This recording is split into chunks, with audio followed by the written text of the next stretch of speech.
Welcome back to Heart's Core Art Store in downtown Asheboro, North Carolina. Not to be confused with Asheville, North Carolina.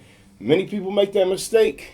We still love you if you have made that mistake, but we really want to make it clear this is Asheboro, North Carolina, and not Asheville. So proceeding, this is Live by a Code a la Mode, episode 2, something that I've been wanting to do for quite some time. So instead of prepping about it, thinking about it, talking about it, I'm just going to shut up and do it. So last time we had the VHS unboxing of Cannibal Comedian. That was a lot of fun. I had my little sword out and it was cool. And, this is actually the third time I've tried to record episode 1, and that was all in one take because I had something, tangible in front of me to work with. So anyway, before I get into anything further, first thing in the morning, get some caffeine in me. The pollen is thick these days in Asheboro, North Carolina, ladies and gentlemen. I'm telling you, it is everywhere. Layers on the car, sandstorm looking things. But nonetheless, we're going to get you this episode. And we are going to start with some topics. Sometimes I'll go out and about and sit with some people, talk to them about their events or their art. Sometimes I'm just going to sit right here in Heart's Core Art Store and talk about a topic. Today's topic that I want to talk about is called hate rating.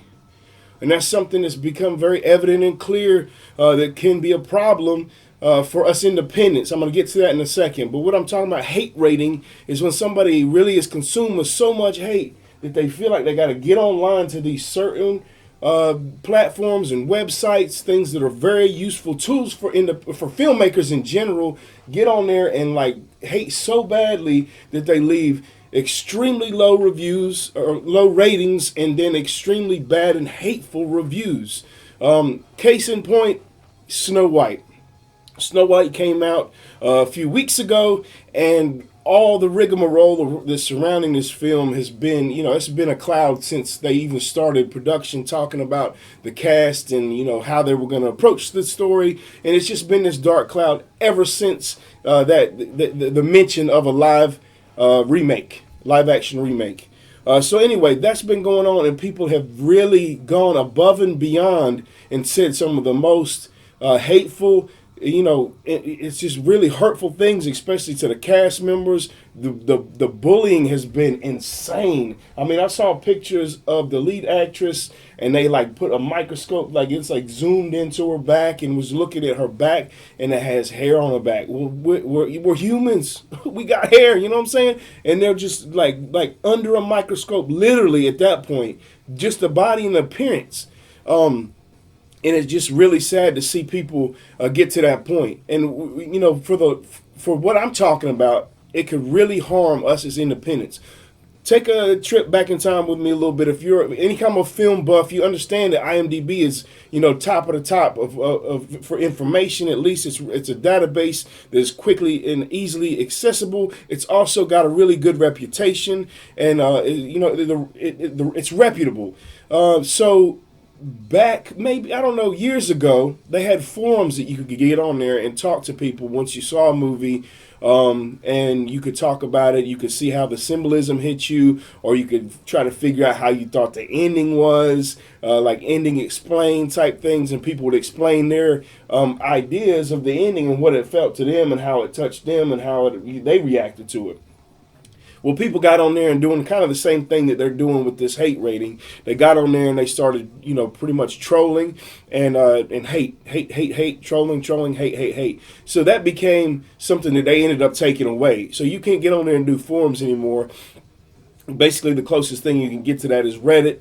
So that's where people have kind of migrated to if they want to get that. But it used to be where you could get it right at one place, IMDb, for anything film-wise, and you can get through it.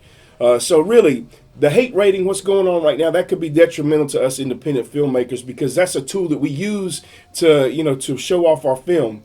And if somebody's out there falsely, rating it just based on their emotions and not on the content of the film itself, or their interactions with people, that's going to really be detrimental, and to the point where it's not, the reputation is tarnished of IMDb, or they just go ahead and take it away before their reputation gets tarnished, which then really does affect us as independent filmmakers. And it's already becoming it's already becoming like a fad, or it's something people are doing, because we're starting to see that already since Snow White on some of our my friends' films, and some of the films that I've seen in the independent circuit or the film festival circuit, or just anything in general that's a little bit lower than mainstream.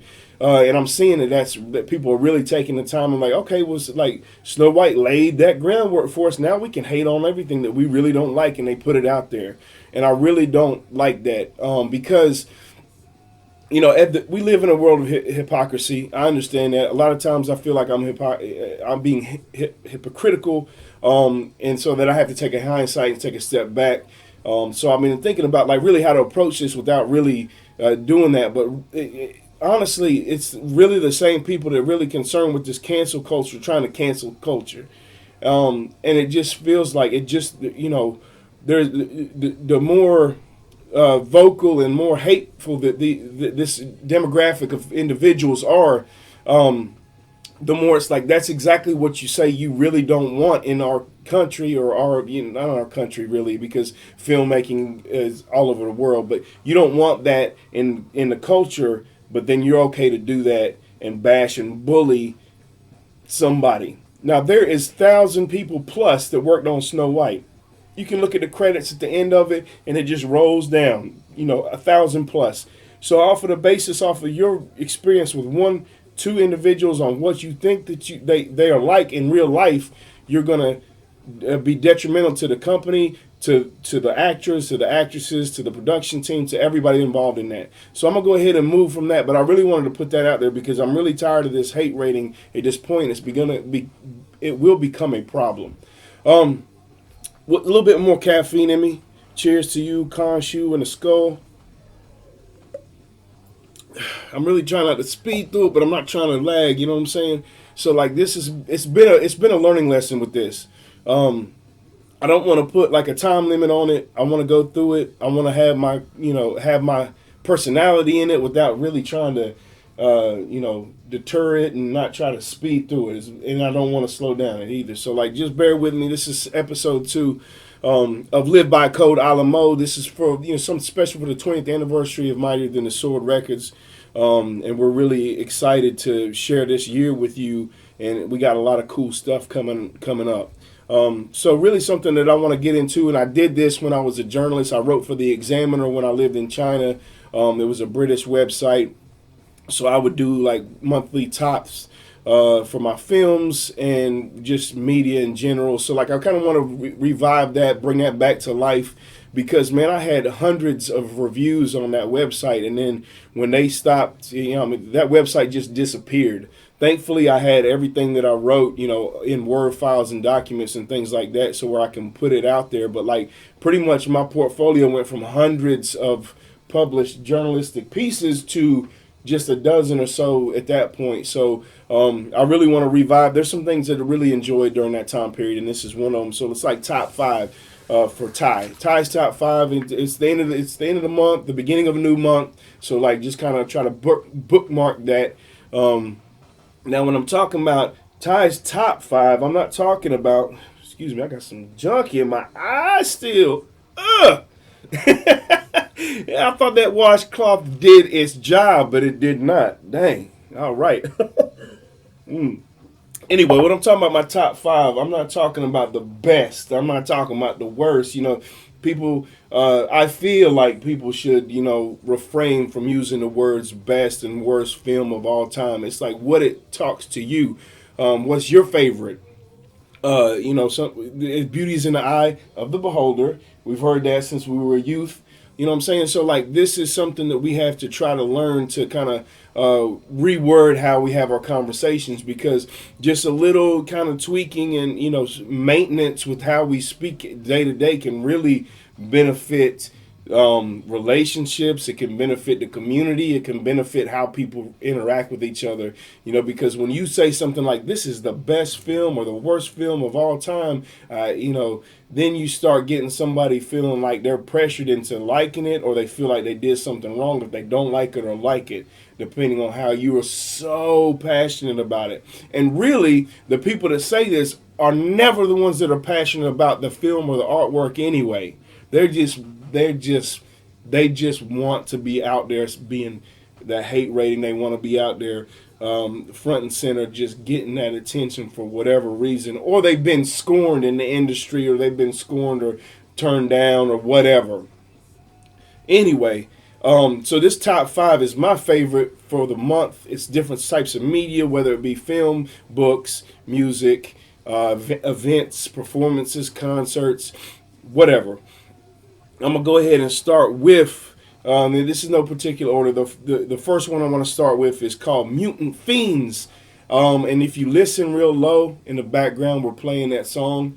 So every time I take a sip of coffee, you could probably hear it. It's Mutant Fiends by Dirty Freaking Joe. I was talking about him last episode. He brought a sword out when he did a video for the Mighty No Sword Awards. And then I brought my cool little sword out, and we gave him shout-outs. But right after that, he dropped this song, Mutant Fiends, featuring Brett Wagner. Brett Wagner is an awesome individual. He's got a really incredible story. A lot of people don't realize it and don't know it. So, Google both of these people, Brett Wagner and Dirty Freaking Joe. Brett was Leatherface for a very short time, and that story is... it's kind of reality check and an inspiration at the same time about how when you get into a big production film, how fast it needs to move and what can happen, in a couple seconds, and you're not even prepared for it. Nothing, nobody could have predicted it. You know what I'm saying? So, but look at that. This song, Mutant Fiends, really reminds me of a green jelly feel. So for me, that's really good. It gives me that sense of nostalgia. It's like thrash, thrash, thrash. It's energetic. It's all hell, man. I've had it on repeat several times this week already. Just really grinding to it. I enjoy it. The energy is insane with it. Now I just support what Joe does anyway, and I haven't heard anything that I don't like from him. Moving on down to the second thing. The second thing that I want to put my top is Death of a Unicorn. That's kind of just came out, but it's also something that I really enjoyed. It's a film that I feel like had really absurd CGI and visual effects, but that was part of the magic to it. So like I'm not saying like some people already, as soon as they see that, they're like, oh, I'm done with this. The CGI is like, man, just you got to see it for what it's worth, and that's what it's worth. And it's a cool story. I personally am starting to get a little bit sick and tired of Paul Rudd, but I did enjoy this film with him in it because I feel like the way that they built his character was kind of like. They understood and they were aware that some people are getting tired of, that same kind of humor and like pick me up type energy and like always kind of positive and ditzy, but handsome and stuff like that. Which it worked for a long time, especially in Ant-Man was the one thing, and then you got things from his past that really go good.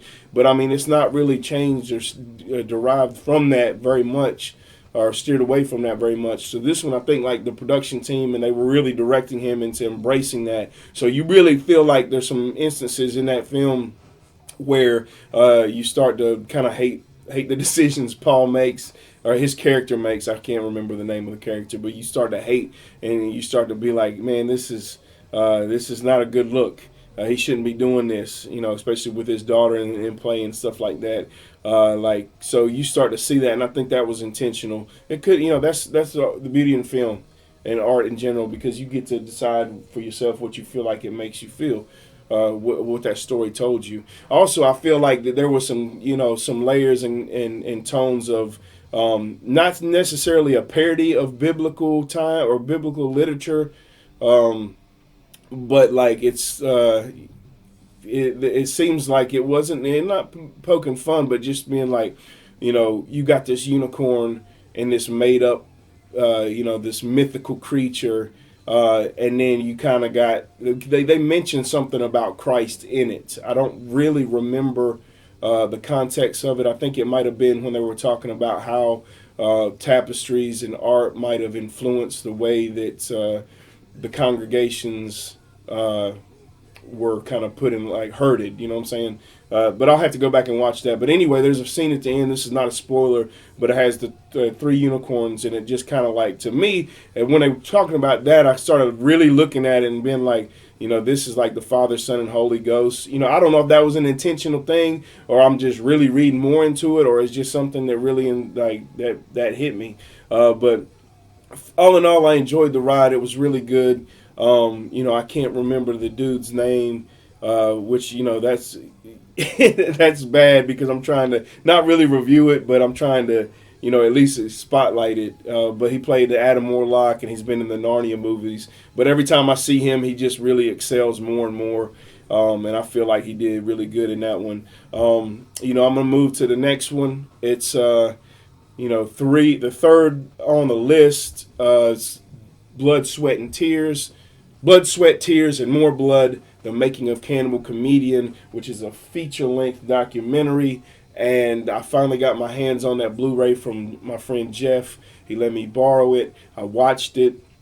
It's a little bit longer than the film, but it's amazing to me. Remove me from knowing these folks and being friends with them. Just remove me from that and just watching it for the piece of art that it is. The documentary style in it is really awesome. They brought a really good tone of comedy to the actual the documentary itself. They brought a really nice tone of comedy to it that wasn't really the same tone as the film, and so that really meshed well to where if you hadn't seen the movie before, you would want to see it, and if you saw the movie, it would just enhance your perception of the whole story and everything Cannibal Comedian. However, it took me back a little bit as soon as they showed Sean and he had this handlebar mustache and he was like it was just a different look for him. I was like, is that Sean or is that his brother or is some other relative? And then when I heard him speak for just a few seconds, I was like, that's Sean. But it was just a different look for him, and it fit that whole MO perfectly that they were doing, and this is, like I said, remove me from being the only reason I was friends with them anyways, because I really enjoyed that film to begin with. So it's not like I grew up with these people and I'm here cheerleading them because they're my friends. I became friends with them because I was there at the world premiere and I enjoyed their film so much and their community that they had. So just keep that in mind that when I'm doing stuff like this, I separate it. There's a lot of people that I'm really good friends with that I wouldn't put on the top list because I just don't enjoy their film, but I enjoy them. I'm going to be honest and 100% with you. That's why I back this film so much, is because I really believe in it and I see the wider scope of it for the world. Honestly, it's a worldwide kind of thing. But also, it's really cool to see that there's a segment in there from Mightier Than the Sword Awards. That's really cool. I'm going to put that out there too. And how we brought Alan Danziger from the Texas Chainsaw Massacre in to meet them for kind of like the first time for some of them, and to have them as the horror headliner. I'm telling you, man, give me a second because that thing done messed up on me. These. All right, we're back. Little glitch. We just got done talking about Blood, Sweat, Tears, and More Blood, The Making of Cannibal Comedian, and how it was on my top 5. So we're going to continue with this top 5 list for Ty for the month of March 2025. And like I said, that's me removed from knowing these folks, friends with these folks. This is me looking at a piece of art or a piece of, any kind of piece of work with unbiased eyes. So that's I take pride in being able to do that. A lot of people are not able to, quote unquote, separate the art from the artist, and realize that art is an expression It's a way to express themselves. So with that being said, the next on the list is Ye or Kanye West's new album, Bully. Like I said, I'm not talking anything about him as a person personally, like whatever his life is like. We have no idea. We don't have any idea if he's always being an actor. We don't know. We don't really have to. And to the people that don't want to listen to his music because they don't like his stance, I respect that just as much as I hope you respect that. I feel like that this album is almost a complete masterpiece, and it's not even finished yet. I really like how he does that. He'll release an album, he'll do a little listening party for it, and then he'll put it out there, and then he'll take it away, and then he'll rework it. It's like a living in a living piece of art. It's as it's going, it's always constant, and that's how I wish people would kind of look at him as a person. Like it's always a constant process of trying to get the better version of himself out. That's me as an artist looking at another person. And like I said, I'm not condoning anything that he does or says. I'm condoning the music that he makes. And I think that we really should try to separate art from artists because, like I said, from the hate rating part, it's not just one person working on this. It's many people. And also, at the same point, we're all looking for some level of acceptance in our lives. It's human nature. We want acceptance. So, in a hypothetical situation, what happens when people start really being like, I love this music, this is great, it is, this is part of my routine. This is what I love. Like, what happens when everybody encourages that music instead of deriving from that person? Like, the more that we focus on just that music, who's there to say that wouldn't help him therapeutically, mentally, even physically, being able to understand that people still really enjoy his art.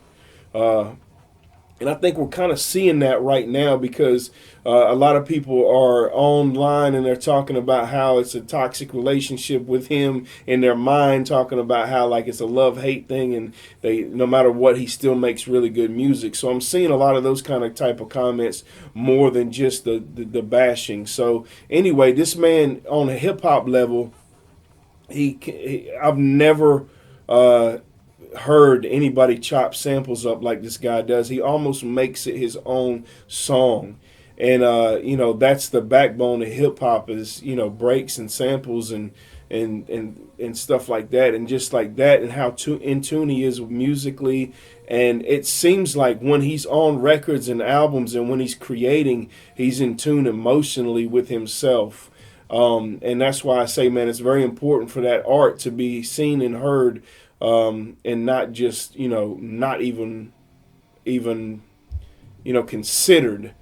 There's a new interview with him, and just I understand that people see that image and they don't want to watch it. I understand that, but a lot of times, no matter who it is, presidential candidates, somebody down the street that I know that's very vocal about things, I will listen to what they have to say because I really want to give that a chance before I speak my mind on it. So I know a lot of people aren't even watching or listening because they don't want to quote unquote support him. But you got to understand that there's a level of respect that you have to get to. You have to have that knowledge to be able to speak on it. If you understand what I'm saying, that's what I feel like. But anyway. That's getting more into detail than I'd rather get into, but I really want to say that, and I really want to tell you that that album is wonderful. I've been listening to that so much. It's also brought a lot of peace in my life, and I'm one of the rare individuals that really can separate that art from the artist, and I'll listen to it. So anyway, after that we have AKIKO, Formless Woman. That was an exhibit at the Continental in Greensboro, downtown Greensboro. It's a friend of mine, Maurice Hicks. I've known him for going on 18, 20 years. He was at my first debut album release party. He's known Mightier Than the Sword for a long time, and I've seen him progress as an individual and also an artist. The photography that he had in that session, in that exhibit, was immaculate. I'm actually going to sit down and talk with him later today, hopefully for episode 3 of Live by Code a la Mode, and try to kind of pick his brain so he can kind of explain some of his process. He lived in, or that was from a trip to Japan. So like, you know me, I love photography. I love anything Asian, and just to see that, a friend of mine, took the initiative to go there, and he's always been nice behind the camera too, like visually, no matter if it's photography or video wise. But I went there last week and saw the opening night of his exhibit. Right now, he's told me he sold a lot. It goes on to April 11th at the Continental in Greensboro. Just make sure you check out their hours before you go up there. And just, it was an amazing thing to see a nice exhibit, an exhibition from a friend of mine that really put out some high quality visuals, and he always does. He had a book there. I'm gonna probably pull that out and talk to him with it when I get up to the Continental. But that rounds out my top 5. There are things that are kind of honorable mentions and things like that, so I'm gonna get to that. I'm big with my friends, and my friends make quality material. I'm going to push and cheerlead for them. My community too. If they're close to the community, I'm going to cheerlead for that, whether my friends or not. I'm not going to support what I feel like is not high quality, or just promote it because they're my friends. So anyway, Eddie Ruger dropped an album called Cloud Music. He had his album release party this past weekend. He let me listen to it when I went to LA. He sent it to me before I went to LA back in February, so that was done. I listened to it. It's a step up from his previous works. I feel like he's getting more mature with each time that he releases something. He's got buku of albums. He's always working, he's always writing, and he's always performing. And I feel like his maturity level's reached a little bit different of a peak. And I feel like he's trucking through with music, and I appreciate that he keeps on putting it out there, and also, inviting folks from the community, the hip-hop community, to join him with features and with performances. It's a good ride. Cloud Music. I'm not sure if it's on the streaming right now or he just released it physically that night. I'll have to make sure, and I'll put it in the links and everything like that. But anyway, keep your eyes peeled for Cloud Music. After that, the honorable mention that I have to have is Snow White. It was a good film. It wasn't great, and it wasn't the worst film ever made. You know what I'm saying? And I really, I already talked about it a little bit beforehand, but I really, don't understand why that hate is really there. The costumes were great. The lyrics to the music was great. And I took my 2-year-old son there. He has no idea what's going on with the world at all, and he just sat there and his eyes were wide the whole time. A 2-year-old in almost a 2-hour movie, and he didn't really budge. He wanted some popcorn here and there. He needed to go change his, diaper and stuff like that. But he was in there. He was invested in Snow White. He loved the 7 Dwarfs. I was a kid. I was intrigued by the 7 Dwarfs, and I loved it. As a kid. And I really enjoyed the atmosphere of this film, and I really think that it's getting a bad rap for no apparent reason. And I hope that people take the chance to look at it and not listen to people to deter them from making that decision themselves. I feel like it was a great film. Like I said, my kid being invested in it, watching him, he's like, is Snow White all right? Is she gonna wake up? And things like that. That's what the film is made for, kids. And it's not made for me. I can enjoy it. It's really not. It's a kids movie. All right. Nonetheless, last things that I want to say is some things that I really want to see, things that I heard about that I want to see, or I want to listen to, I want to read, I want to watch, stuff like that. When I was in LA in February, we were in the TCL Chinese Theater. We were talking, kind of networking with other individuals that are filmmakers, and we ran up on this group of people. They were talking with us, and I don't really remember what his role is with this film, but it was called Bears on a Ship. And when I heard about it, I was like, just the name and title alone is intriguing to me. So I heard that he was talking about it was coming out soon. So I looked it up on the internet, found friends of the director. Started looking at how they promoted it. Looked at the poster. It looks awesome. They just had a premiere, so I know that that's in the works of getting out there. And it just looks really cool. I want to see Bears on the Ship. I also want to watch Fetus, the new Bill Moseley film. So I'm trying to make, my friend Jeff, he has the digital copy of it. I'm trying to figure out a way to get, where to purchase it and things like that. Get some time to watch it. But as you know, I'm a big Bill Moseley fan, Rob Zombie fan. It doesn't matter. Whatever they're in, I want to watch. So with that being said, this has been, Live by Code Alamo's episode 2. If you got something like, you want me to unbox, you want to talk to me, you want me to consider it on the top 5, holler at me, let me know. I'll consider anything. I'll open some boxes up and see what's inside for y'all. You want to get on live to talk to me, you want me on your podcast, you want to get on our podcast. Whatever you want to do collaboration-wise, let me know. This is the year to do it. This is the 20th anniversary of Mightier Than the Sword Records. 20 years. 20 years. And I can't believe that, but I believe it at the same time. We also do monthly events. We have First Friday